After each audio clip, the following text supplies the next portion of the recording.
But again, he has no history in elected politics. And if he doesn't win the mayoral race, he's going to come in a close second. They have ranked choice voting in New York, which means that I'm kind of a fan of ranked choice voting, to be honest with you. The way ranked choice voting works is that if you vote for one of the lower down candidates, number one on your ballot, and then you vote for Yang too, if the lower down candidate doesn't finish in the top couple of candidates, that person's votes are eliminated. And then your second choice becomes your first choice. And they just keep doing this until somebody wins. Okay, so Yang right now is running in the top two with Eric Adams. Eric Adams, of course, is a former cop. Okay, so Yang and Adams went at each other, but the more telling attacks were the ones that were put out against Adams and Yang for being too conservative, which is why they're winning. It's why they're doing well in New York. This can't be overstated. New Yorkers are seeing the results of the policies they chose, and they are not liking the results of the policies they chose, and they are reacting to the policies they chose by moving in a different direction. Democrats had better be wary. They had better be wary. New York is a one-party city, and they are still moving to the right wing of the Democratic Party. Some examples from the mayoral debate the other night. So Scott Stringer, who is one of these also ran candidates, he was expected to be more of a competitor in this particular race. He was the New York City comptroller, but then he was hit with a sort of sexual harassment accusation by a former political ally. He denies the allegations, but he's been trailing in the polls. He went after Andrew Yang, and he said, you know, it seems to me like you're a Republican. That is not going to work. I mean, really, this is not a... And Yang just kind of was like, okay. It's kind of amazing. As your consultants have told you time and time again, they admit you're an empty vessel. And I actually don't think you're an empty vessel. I think you're a Republican who continues to focus on the issues that will not bring back the economy. In fact, what you're focusing on, things like casinos in Governor's Island, you're focusing on TikTok houses in the midst of a housing crisis. And what I'm saying to you today is there is a budget crisis, but it's a budget crisis that with $6 billion in federal stimulus money, more money for foundation aid coming from Albany, the next mayor must have the experience on day one who could manage closing the out-year $4 billion budget gaps. Okay, well, this is going nowhere for Stringer because he attacks Yang as a TikTok influencer guy. Okay, first of all, in New York, everybody's a TikTok influencer. But second of all, attacking Yang as a Republican, it ain't going to do much. Okay, meanwhile, Maya Wiley, who is the most wild-eyed of the left candidates on the board, right? She's a longtime MSNBC contributor. She worked with the NAACP Legal Defense Fund as well as the ACLU and served as counsel to Bill de Blasio, which, again, that's a resume that is not going to resonate in a time when Bill de Blasio is like the most hated person in New York. She went after Eric Adams, right? Well, the way that she went after Eric Adams was quite amusing. So Eric Adams is a former police officer, and Eric Adams has talked about the fact that he wants to carry a gun, and he also wants to make sure that off-duty police officers can carry a gun in order to crack down on crime. This goes very poorly for Maya Wiley. Mr. Adams has said he's carried a gun to church. He's asked off-duty officers to carry guns to church. He said he will carry a gun as mayor and maybe even ditch his detail. Eric, isn't this the wrong message to send our kids? We're telling not to pick up the guns. Okay, and the way he responded was, I've used my gun in order to stop crime off-duty. And he mentioned people who had been victimized by crime in the city, which is the reason why he's in really good shape, Eric Adams. Again, he's a retired former captain in NYPD. And he is running on a platform that includes stepped-up policing, not stepped-down policing. The whole defund the police movement, the BLM, the police are the bad guys, all cops are bastards routine, that is not playing in New York City. You guys, you're reaping the whirlwind. And you're not feeling it because these people are registered Democrats. But when you elect Ed Koch Democrats, as opposed to Bill de Blasio Democrats, that indicates that a sea change is happening in places like New York City.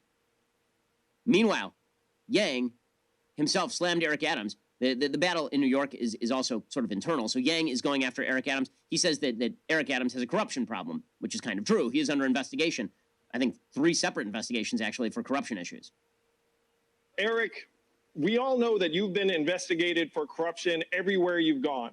City, state, even Barack Obama's Department of Justice investigated you. You've achieved the rare trifecta of corruption investigations. Is that really what we want in the next mayor?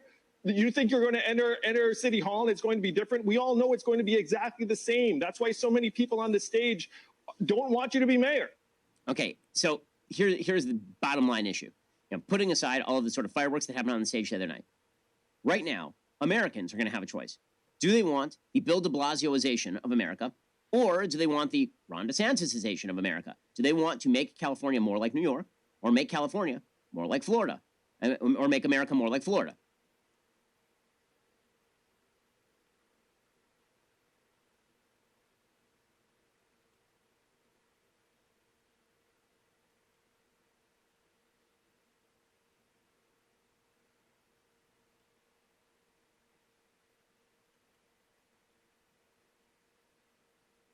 This news cycle, man, this news cycle just keeps going faster and faster. I was about to report to you that Dr. Fauci has a new book coming up. This book was going to be called Expect the Unexpected, 10 Lessons on Truth, Service, and the Way Forward. This was going to be his version of the Cuomo COVID book that you released during the thing. So I was going to report on it. I was going to give some thoughts. And then, no sooner was that announced than the Dr. Fauci email leak comes out. And now you can't even find the book on Amazon or Barnes & Noble or any of the major booksellers. Before I had the chance to report on it, it got pulled. A lesson, I think, to these guys who got a lot of credit for leading in COVID, and it turned out they were wrong about everything. A lesson, wait to write the book. Write the book a little bit later, or it's not going to turn out very well for you. But there's actually even stranger science fiction than Dr. Fauci's. UFOs, racial health crises, and a Texas valedictorian's viral insistence that babies are not babies. Maybe the unborn babies are aliens, too. I'm Michael Knowles. This is The Michael Knowles Show.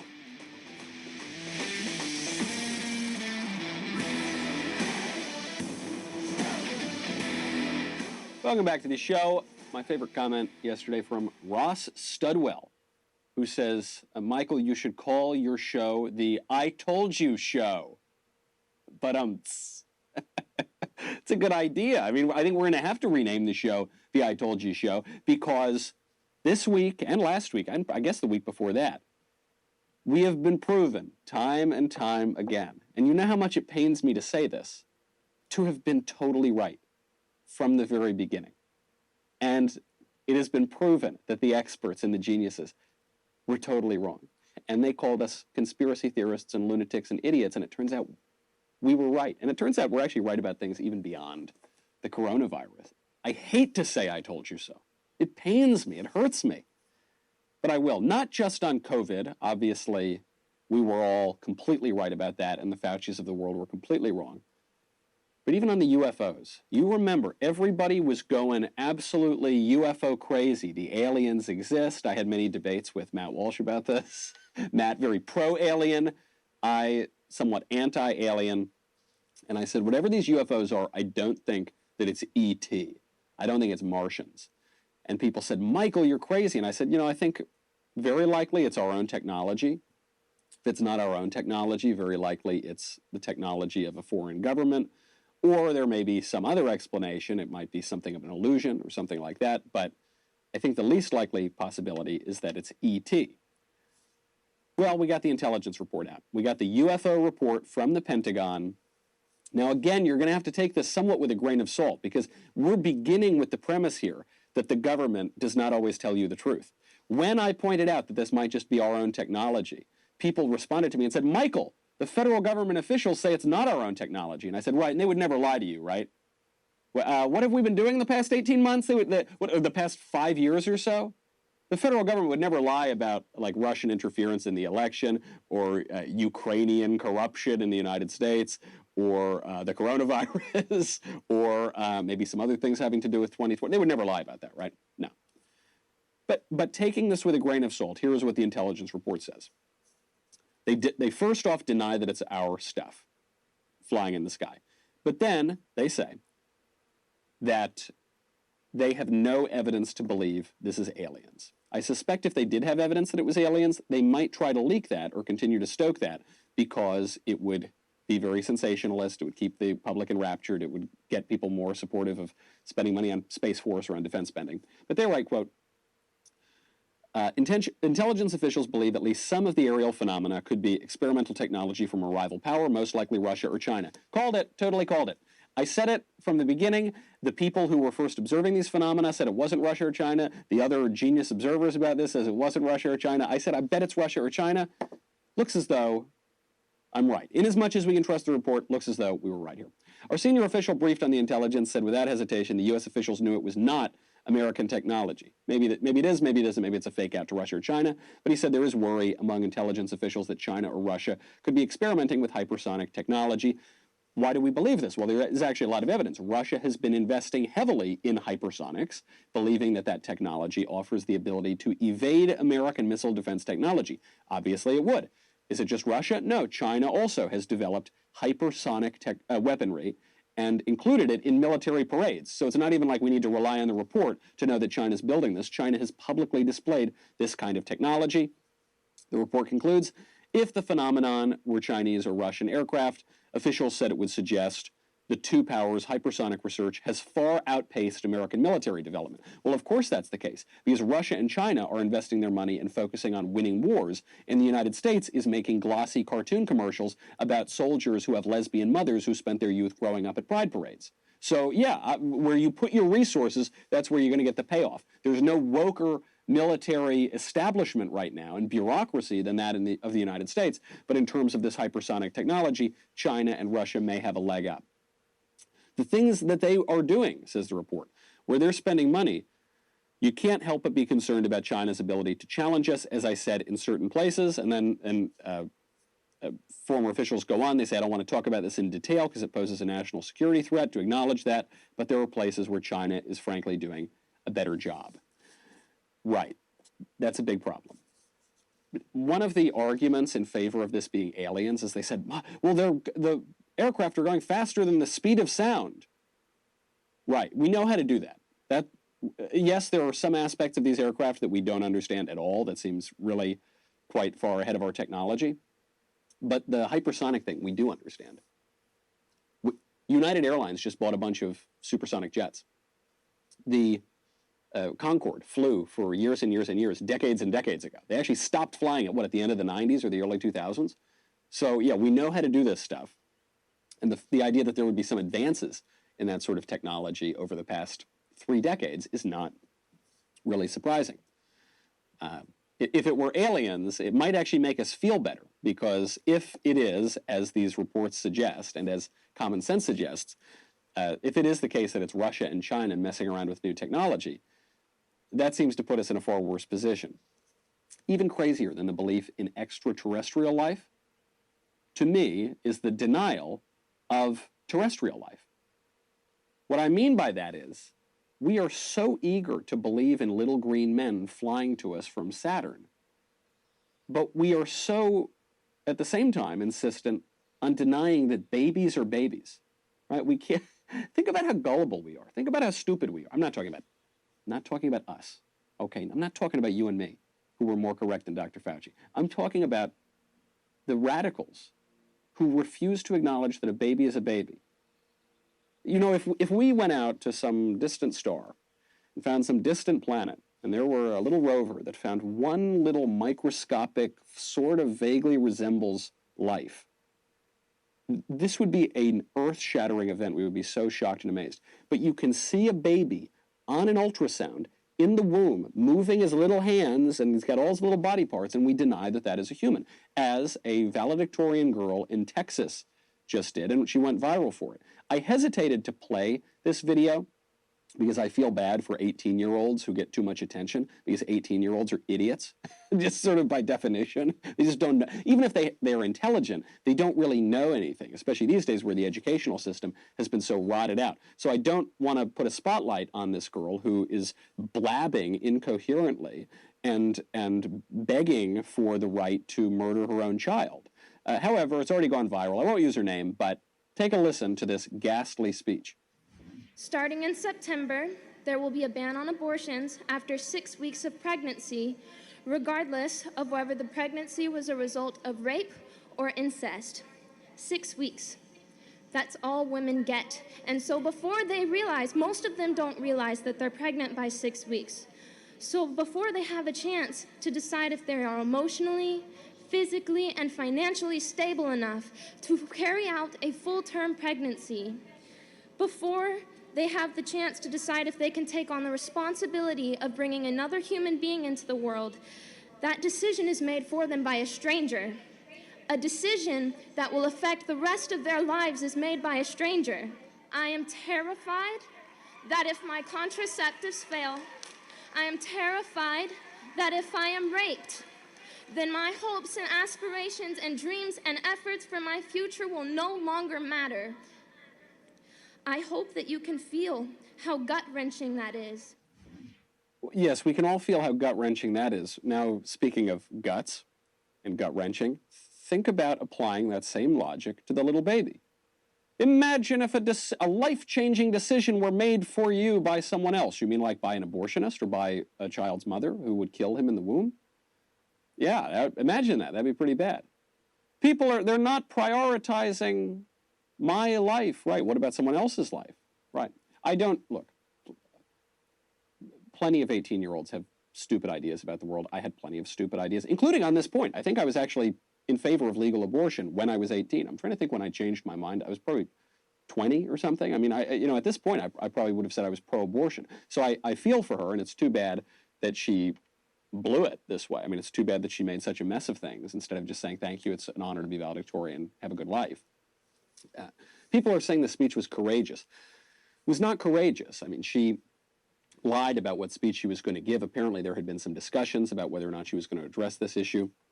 And it's really sad for her because she has dedicated now her achievement to the alleged right of mothers to murder their children in the womb. That is not something that history is going to look kindly on. We talk about the right side of history sometimes, that's a left-wing line.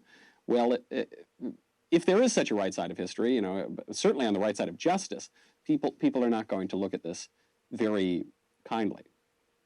It shows you, though, the level of indoctrination. I mean, this was even true when I was a teenager. Just the way the culture, not even just the educational institutions, the culture, the Hollywood, the mainstream media, certainly the educational apparatus, they all sort of brainwash you with this idea that you can't possibly speak out against it. What is courageous about going out and saying something that will only receive one plaudits?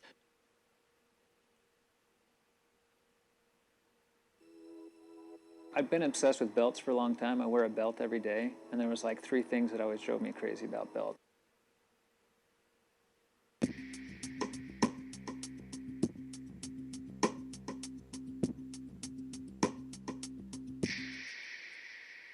It's really frustrating when you get a clear shot at something and you can't take it for whatever reason.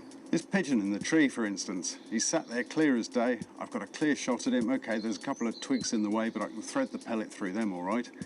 But I can't take the shot because the twigs and trees behind don't provide a solid backstop. The pellet can easily pass through, and I know that there's houses behind there, and it's just not a safe shot. This one, on the other hand, is a perfectly safe shot. I'm shooting down into the ground, but his head's bobbing about all over the place, and he just won't hold still long enough for me to take the shot. If I wait a bit, or perhaps make a little noise to alert him so that he holds his head still, then I might get a chance. But I still can't take this one because I don't know where the gun's shooting at this distance. I'm zeroed for 25 yards, and this thing's at about 7 or 8, so I haven't a clue where the pellet's going. It's probably low because at that distance the gap between the scope and the barrel makes quite a difference, but I don't know how low, so I don't know where to aim. That's why whenever I get my hands on a new gun, I like to find out exactly where it's shooting. That's what I'm going to be doing today with this. It's a BSA Meteor, a break barrel spring gun, lovely little gun, almost identical to the one that I started off with when I was about 11 years old. I've made up this target box, which is full of stuff that's going to stop the pellet. And I'm going to start off by zeroing at 25 yards, because that's where I prefer to have the gun zeroed.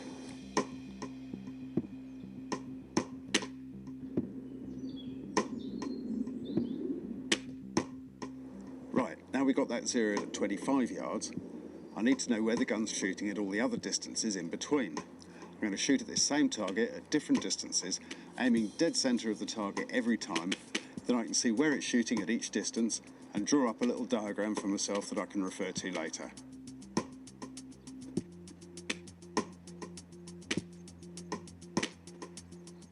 Well, there we are, job done. And you can really start to see the beginnings of the trajectory here. We're starting below the line of sight, coming up through it, rising above it, falling back into the line of sight, and then starting to drop away, and it will continue to drop away as the range goes on. So I now have a really clear understanding of the trajectory of this rifle, and I can start to make estimates of where I need to aim off. So that pigeon, I better watch out next time, because I know exactly where I've got to aim for him. Now, I don't know about you, but I find this sort of thing slips my mind very quickly, and it's best to write it down and keep it with the rifle. Now, a good way I've found of doing that is to write it on this cloth tape, sniper tape they call it, and then stick that on the butt of the rifle, and then it's always there when you need it.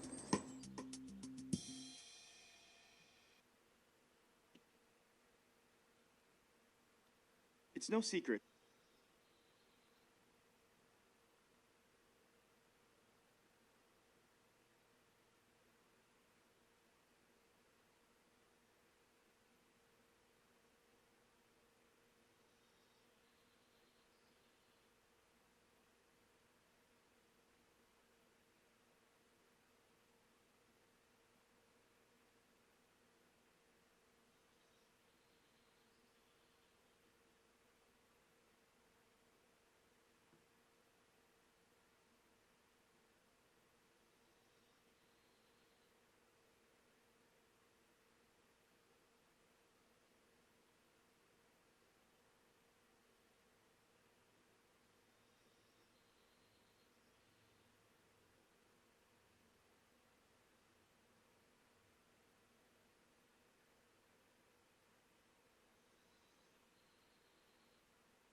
And thank you, Japanese, for this knife.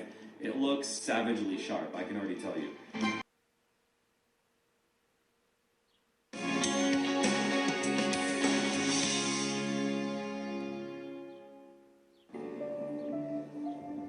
Most people are introduced to shooting through air rifles. Many are then eager to step up onto proper rifles, but there is a lot to be said for endeavouring to master the art of one before moving on to a bigger bang.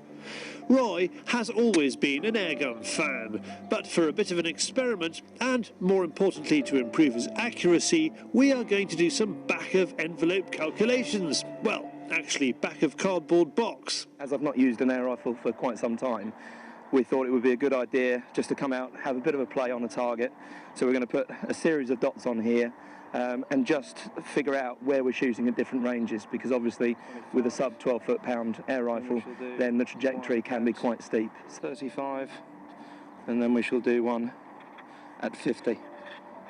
So we'll just see where our ranges are and exactly where the gun's shooting before we go out and use it in anger.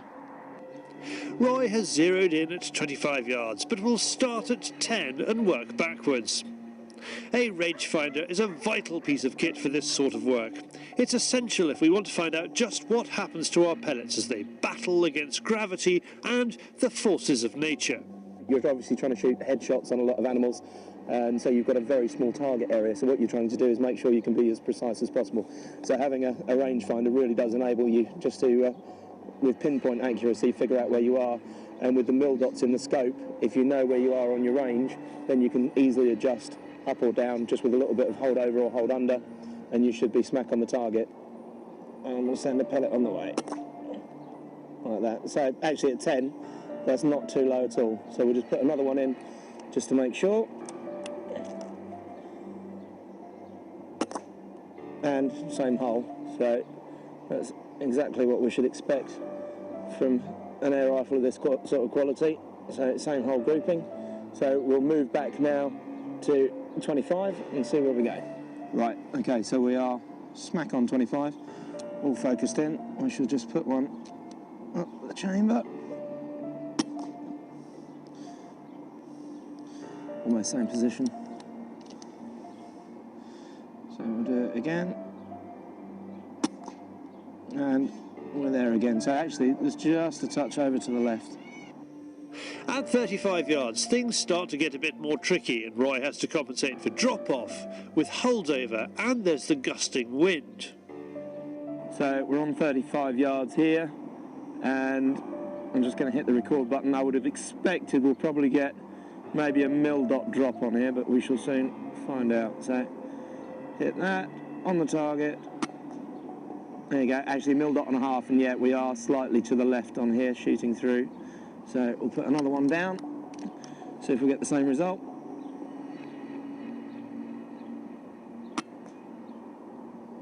Down there like that. So yeah, the wind's interfering, so that one's a little bit further down as well. So we've got to take into consideration that we have a bit of side wind. So what we would do now at 35 yards is, if we were aiming directly at that target with no wind, we would put that mil-dot straight on it at 35 yards, and then we should be straight onto it. But we've also got a little bit of windage as well. So with the windage, what we're going to do is we're going to come across a mil-dot across like that. So we're going to aim off the target like so, and we'll just see if we can get anywhere near the target there. So what you saw on the shot there was perfect height, so we'd adjusted up, so we were absolutely spot on line of where we wanted to be, but obviously with the different wind strength, it's going to always affect the pellet depending if you hit or if you shoot in a gust or in a lull in the wind. So that's what you've always got to try and do. If you are having to go out and you are shooting in the wind, always be aware of it, especially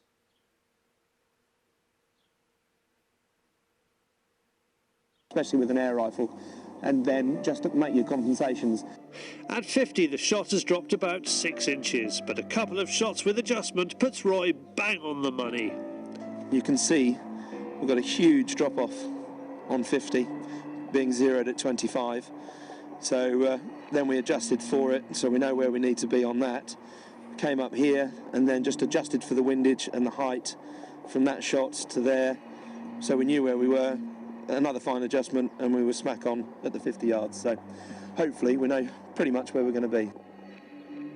So with a clear picture of where that pellet is flying, it's time for an airgun safari. Roy's eccentric family home has a wide range of bird life, from eagles to doves to peacocks, so there's plenty of food about for crows, pigeons, rabbits and squirrels. With the camera watching Roy's every move, we can analyse where he's putting the crosshairs and see just how the quarry reacts. Okay, it's a carrion crow just landed in the tree there. I reckon he's about 20 yards. Let's try.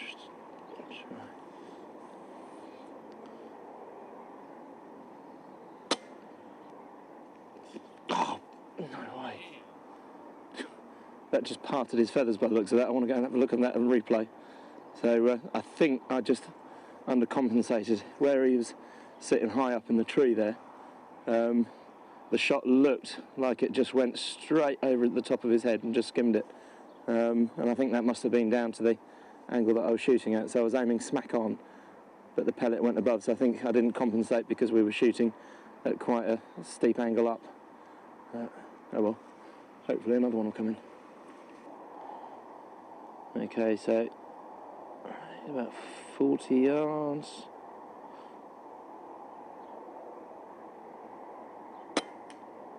Ooh, excellent.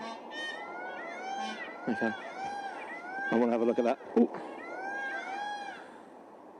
He was just on about 45 yards, and you can see that, look, and it just dropped, so I didn't quite allow enough, but with the angle of where the drop-off was coming, it was directly in line of where his neck was, so luckily it took him out there.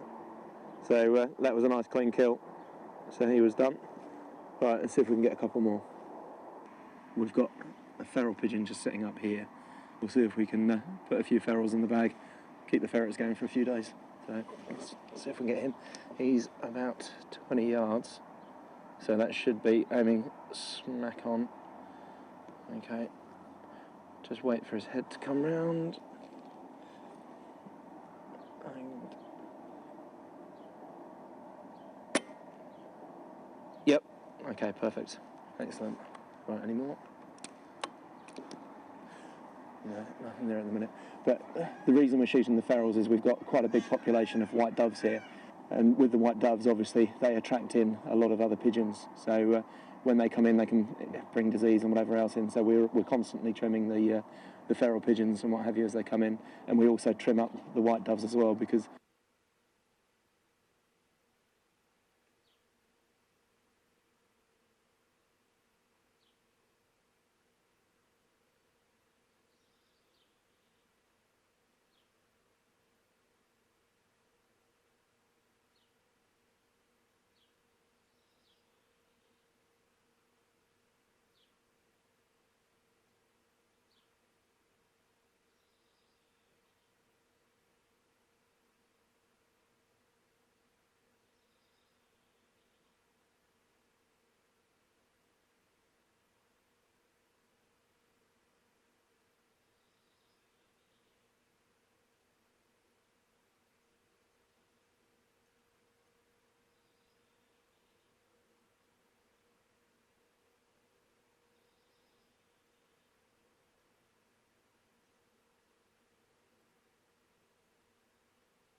Bun, mayo, chicken pickle, bun. Bun, pickle, blasphemy!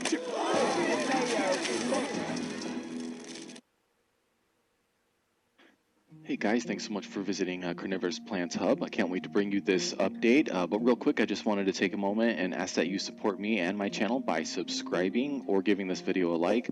I have a dream one day to open a carnivorous plant nursery, and we really would appreciate your support. Just a like or subscription to this channel really goes a long way in helping me, and I just wanted to let you know how much I appreciate it. Thanks a lot, and let's go ahead and check out this update. Hey guys, welcome to Carnivorous Plants Hub. Today I'm going to be sharing with you my update on my Venus flytrap flower stalk propagation attempt. I just wanted to give you guys kind of an update on, I've tried it 3 times now. First time, second time, third time, and I want to show you guys what I have here, if I have anything growing, my successes, my failures, and I'm also going to be asking for a little advice from the community here on YouTube to get a little bit of help in having more success with this propagation attempt. So I brought in my first attempt just because this is how this all started. This was my first video, and honestly at this point guys, this is actually more comedic relief than anything, because holy crap, this was a complete failure. Nothing happened. And I know it looks like nothing happened probably because I let it dry out, but honestly I've let these dry out because nothing happened. I kept these very moist, very watered down, but now you can see I got some cool moss growing in there, which is pretty interesting, I guess. But obviously not what I was hoping for.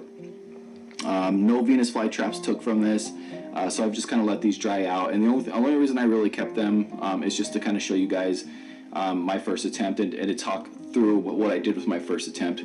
I kept these very wet from the top. I kept them very wet from the tray on the bottom, but I didn't cover them. So what I was finding is that even though I was filling them up probably every 3 or 4 days, is that they were getting a little more dry than I would like, and it's probably because I didn't have them covered. But either way, 0 success rate on my first batch, and you can see my video for flower stalk propagation. I'll put it in the description here so you guys can check out that first video and see what I did and how I did it. Not that you probably really want to, because I didn't have any success. So 0 for 1 guys on that one. Let's put these away, and I'll probably throw those in the trash here pretty soon, honestly. Okay, let's move on to attempt number 2. So this was my second attempt, and honestly, guys, I haven't looked at this one for about a week, so we're going to be kind of jumping into this one together. This one I have these both sitting in a pretty deep tray of water here, distilled water, and then I did keep baggies over these. So let's go ahead and pull these baggies off and see what we got here. Okay, so I do still see a little green, so all hope is not completely lost. However, let's see. So here's what we got here. It looks like most of the flower stalks have turned black. This guy here looks like it's still pretty healthy, this one that curls around, but I don't see any shoots coming off yet. That one's still in the ground, but it's got a lot of kind of moldy stuff on the top. This one is still in the ground. It looks pretty healthy, so we could still get something from that one. And then this one here is probably the healthiest of the bunch, but it looks like it's turning black pretty rapidly. So these guys have been in here. Oh shoot, you know what, I honestly am not sure. I'm gonna go ahead, and when I'm editing this, I'll take a look at the date, because I don't remember when I started this second batch, and I'll flash it across the bottom for you guys so you can see how long these ones have been sitting in here like this. So here's the other side. The one that's up and down is still green, but all the ones that I had laying down in this one are all turned black and dead now. So one thing I can say so far for sure is that most people tell me, and when I used to do this, I used to get the most success from the ones that I laid down. But being honest with you guys, when I did this in the previous area that I lived, I did this outside, and then I left these outside. Okay, I left them to get natural sun. Problem with me right now is this: I do not have natural sun. I have that white crap all over the place. It's snowy here, and we just had a huge snowstorm. We've not had any sun. It's been very dark and gloomy outside, and it's not really great weather for propagating, because it's very, very cold outside. We're talking like 30s and 20s right now. So I've had to do all of this propagating inside, and I haven't had much success yet. So we're going to take a look at this last tray here, my third attempt, to see if we have anything, but that's kind of where I'm at today with this one. It's not looking great. It's not over yet because we still got green. There's still potentially some shoots that could come up here, but so far that's where we're at. Nothing too special there. Let's move this guy aside.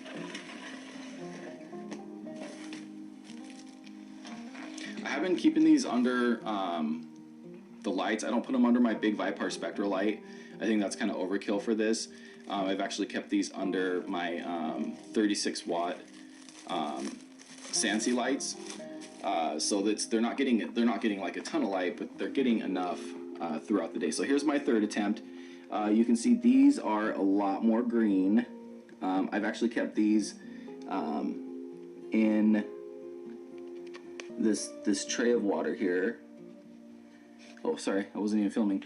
I'll show you kind of. So I kept it in this little bin. So I cut the top off of a little flower pot, and I put it down inside of this, and then I put water inside of the little Tupperware thing. So it gives it kind of a, so it's down under there, and it makes it easier for me. I can just cover it with some saran wrap instead of trying to cover the whole thing with a baggie. Now, guys, this is the first time I've actually looked at this one, and I just noticed something interesting. It looks like I might have something going right here. Let's take a look. This one here actually looks like it's starting to grow something. I don't know if you guys can see that. Look at that. Looks like there are some nodes coming off of that piece. Shoot, let me do that again. Let me focus in here again.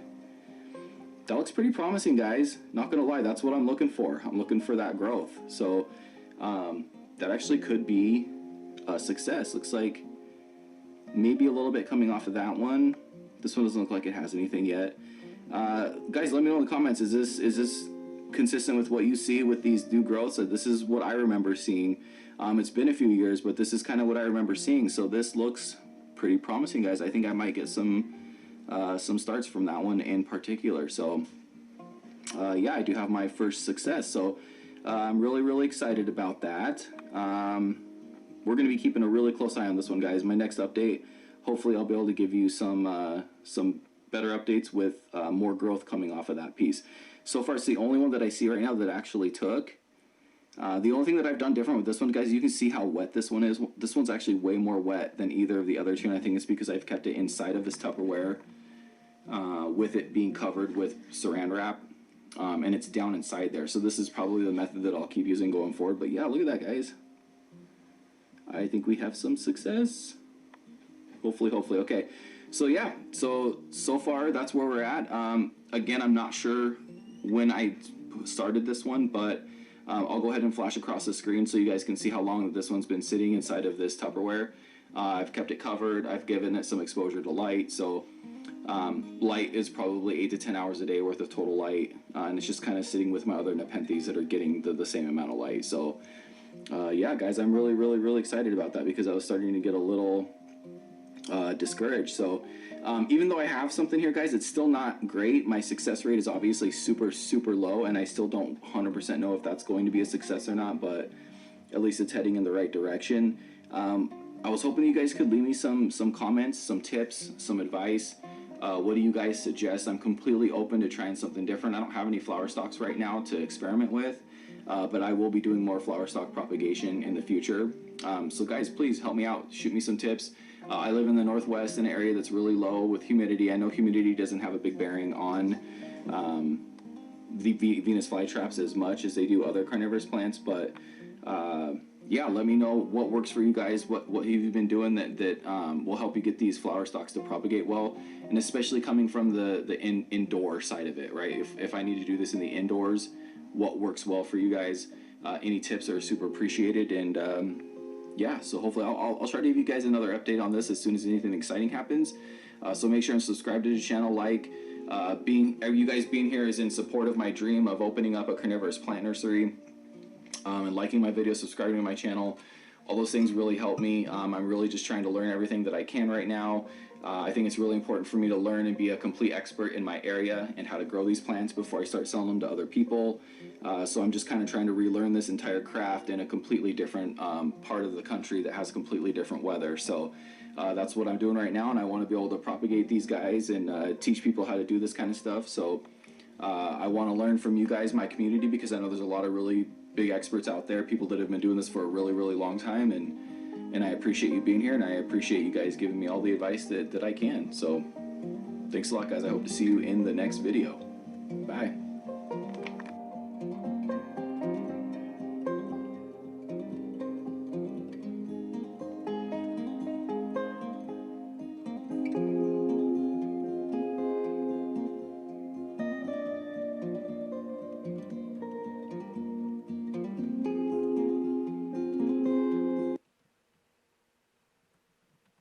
It's no secret that the world we're living in today is drastically different than it was even a few years ago. Now, more than ever, it's essential that you have the training, education, and legal protection you need to keep yourself and your loved ones safe. That's why right now, when you activate your life-saving USCCA membership at the Platinum or Elite level, you'll automatically get our brand new survival kit, valued at over $155 for free. Now, this kit is jam-packed with equipment to get you through an emergency situation. It's essentially a pre-made ditch bag put together by experts. But you can't delay on this, guys. We truly only have a limited number of these, and I want to be sure you'll have the protection you need in today's world. Now, remember, when you activate your USCCA membership at the Platinum or Elite level, you'll get this free survival kit and all the life-saving benefits that the USCCA membership has to offer. The moment your risk-free membership is activated, a few key things happen. First, your self-defense legal protection instantly kicks in. That means you have the USCCA's award-winning services at your disposal 24/7 instantly. Secondly, you get access to life-saving exclusive training from industry experts.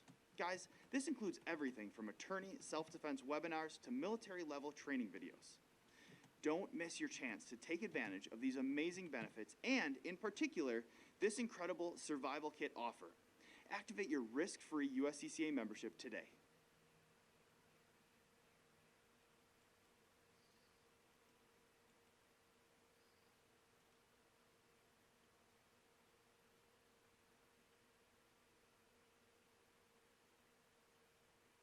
From car and home to life and health insurance, USAA can help you protect what matters most. With access to guidance, tools, and our easy claims process, you'll get peace of mind knowing you can find the coverage you need.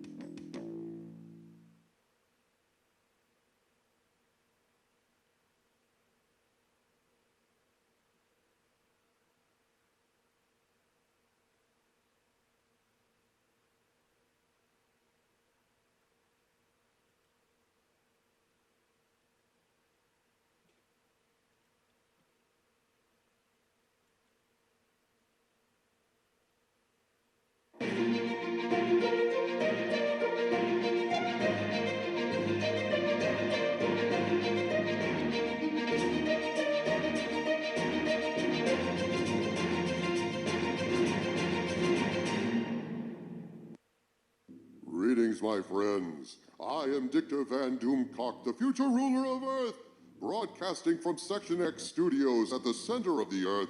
And this is the Pop Culture Breakdown with Overlord DVD, a rundown of the top pop culture stories and rumors of the day.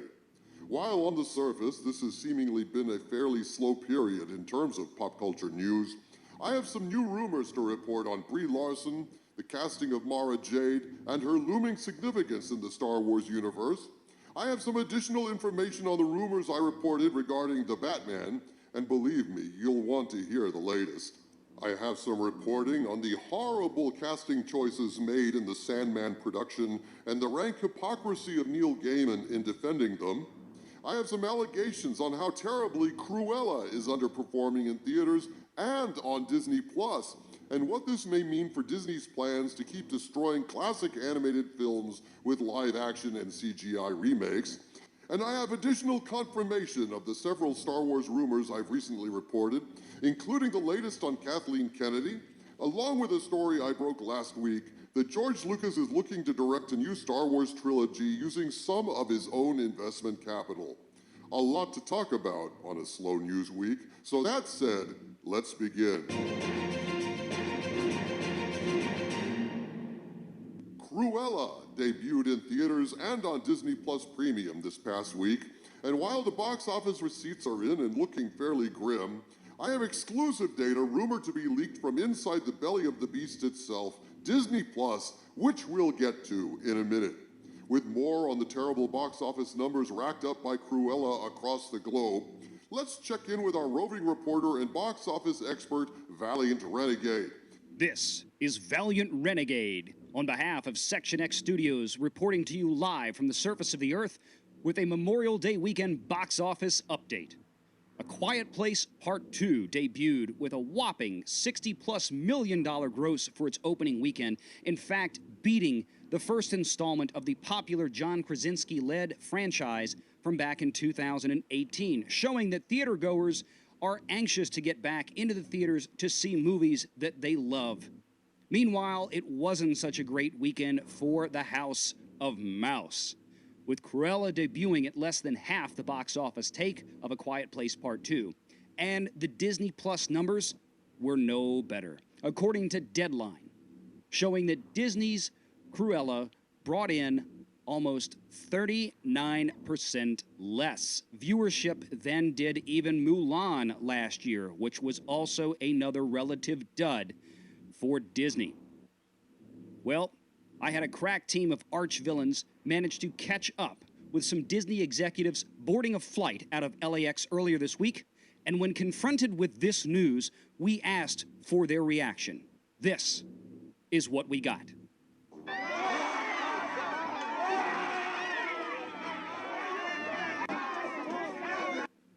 From the surface of the Earth, on behalf of Section X Studios, this is Valiant Renegade. Doomcock, back to you. Thank you, Valiant Renegade. Indeed, things look quite grim for Cruella in theaters across the country. However, it is also premiered on Disney Plus under their premium plan. And if you don't know what the premium plan is, it goes something like this. Basically, you pay $7.99 to subscribe to Disney Plus, and then you pay an extra $30 on top of that to watch Cruella or Mulan, whatever substandard remake they're pushing this week. And then after you watch them, you feel empty inside. Like, shit, you've already seen this movie back when it was animated and what scientists and philosophers in the olden days used to refer to as better. And you hang your head in your hands and just wish that you had stayed at home. Then you realize you did stay at home since you're watching on Disney Plus, and then you just feel like even more of a chump. That's the premium experience there, my friend. So how many people partook of that magical ride to the land of ruined remakes and rue? At this point, I want to caution you that while what I'm about to tell you was provided to me by a source I've worked with many times before, I cannot confirm this information, and so I am presenting it as unverified rumor, and I ask you to take it with a grain of salt. Cruella is performing very badly on Disney Plus, according to this source, who claims Cruella is performing way below Mulan, and it's worse than what is being reported. Disney Plus Premium is a failure at this point, and Cruella has pulled in under 90,000 at the moment. In fact, this is so bad that Disney's slate of live action and CGI remakes and sequels are now in question. Now you may ask, what remakes are you talking about? Oh, my friends, according to a recent article on Yahoo.com, it seems like Disney has bold plans to take damn near every animated classic in their vault, turn it into CGI or live action, and then piss on it after eating asparagus. No less than 17 animated classics are slated for cultural vandalism, according to Kristen Acuna, who reports that not only is there